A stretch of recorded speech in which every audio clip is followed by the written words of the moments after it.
Well, Dan, it's hard to believe it's been a year since a CSX train derailed right behind where we're standing, spilling crude oil and sending massive fireballs up into the air. Tim, Jeff Pearson was one of the two court sketch artists there at the case. Now, on Thursday, President Obama will defend his argument at a town hall discussion on gun violence at George Mason University in Virginia. Reporting live in Beckley, Adam Mayer, 59 News. Jessica, was a call dispatchers did not expect. He says this door's been boarded up for years, and when they noticed last week when it was open, they went up the hill to go check out what was on the inside. They found destruction throughout this historic church. What's being done to help these people? It is getting fixed. We have somebody coming this evening to fix it. This is a new managing company, and I am the new manager. I've only been here, I think, 3 weeks. Jessica, the lack of funding is a reason why several wildlife management areas in Bluestone will close permanently. It was a somber, emotional event with several families who lost a loved one in attendance. A familiar sound to generations of coal miners. It's the beginning of your shift on April 5th, 2010. The first shift at the Upper Big Branch mine was ready to return home to their families. But a single moment would change lives throughout the Mountain State forever. It doesn't get any easier. Judy Willingham Walls lost her brother Benny. To honor his memory, her and many other families who still feel the tragic loss came to honor their loved ones in Uptown Beckley Tuesday. Benny Willingham. On that fateful day, Joe Carmen vividly remembers being at Upper Big Branch with family members of those inside the mine. And every family kept hoping and hoping.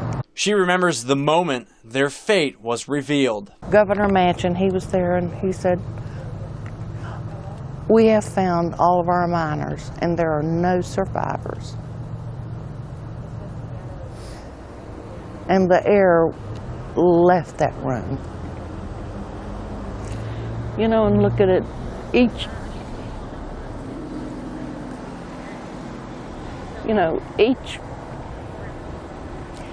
one of these, they're all gone.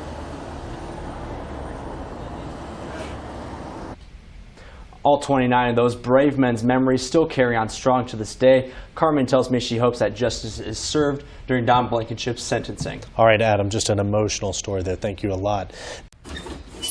Every day, he completes over 200 reps. 72-year-old Bobby Rader is in better shape than people half his age. I used to get up every morning and try to work out, you know. I always said if the good Lord was good enough to give me a new heart, I was going to take care of it. His outlook on life changed dramatically over the course of 2 years. In 2014, his health declined. He could barely function. Then on January 29th, 2014, his life changed forever. I'm a miracle. You're looking at a miracle. Rader received a heart transplant from 22-year-old Carl Williams. On January 27th, just 2 days before Rader's surgery, Carl Williams was robbed and shot on his front porch in Dayton, Ohio. He was pronounced dead at the hospital that night, but doctors saved his heart. A heart that could be donated. That kid done the greatest thing in the world for me. He gave me life, you know. And the hardest part about going through this, the really hard part was knowing somebody had to die for me to live. 2 years following his life-saving surgery, Carl's mother, Carla, stayed in touch with Bobby, talking on the phone and writing letters to one another. This is the roughest letter I've ever written. I just wanted you to know a little about my baby boy. While writing and hearing each other's voices were nice, it was time for the two families to meet. Friday night, 2 years after the transplant, the moment arrived. How are you, honey? I'm good. I'm doing good. Through all the tragedy and tears, there's triumph. It was the first time in 2 years Carla Powell heard her son's heartbeat. That one has to take.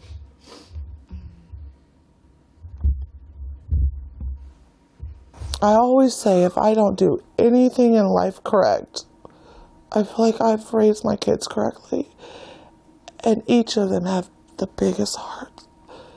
Carl's murder is still unsolved, but the family feels they gained a new member. Please know that you have a piece of one of the greatest blessings I ever received. Even though my heart is breaking, I know my son wouldn't change a thing. Reporting in Fayette County. Before I go, I'd like to welcome you to our family. You'll always be treasured and loved. Adam Mayer, 59 News. Fire trucks were coming, ambulances were coming. They were saying, you have to, with megaphones, you have to evacuate, you have to evacuate. God, the house is on fire, the train derailed over the hillside. It's crazy to believe it's been 1 year since a CSX train derailed and exploded, sending crude oil down the hill and massive fireballs into the air. Elizabeth Lowe Shepard was one of the many who was evacuated from her home. The air, there was so much smoke, you could barely breathe, and it was the worst smell, the oil, the smoke, and we were just thankful we still had a home. Michael Fleming remembers being inside with his family. When the first fireball went up, it knocked me down to the couch. My heart was beating so quickly. In October of 2015, the Federal Railroad Administration said the broken rail resulted from a crack that had expanded, causing the derailment. But by some miracle, no one was killed in the explosion. And all of a sudden, it's one of the most exciting things happened in Boomer for hard to tell how many 100 years probably. A lot of residents down close to the crash site in Adena Village have more questions than answers. Residents have a pending lawsuit with CSX. Reporting in Fayette County, Adam Mayer, 59 News. Discovery of what could possibly be Robert Kovac's body is beginning to answer many unanswered questions. If it wasn't for a logger helping clear brush beneath the New River Gorge Bridge. As crews continue to clear brush and trees for the New River Gorge Bridge's facelift, Christopher Ball and his co-workers stumbled on strange bones Monday morning. We argued about it. He thought for sure, no, man, it's a deer bone. He said, look at where we're at. Ball, an avid deer hunter, knew it wasn't deer bones. Picked it up and kept looking at it, and I knew something told me that it wasn't an animal bone. I picked it up. We took it over to that area over there, notified the law. They come down here, and sure enough, it was what I thought it was. Little did he know it remains to an almost 20-year-old cold case. Sickening feeling come on. I mean, what can you say?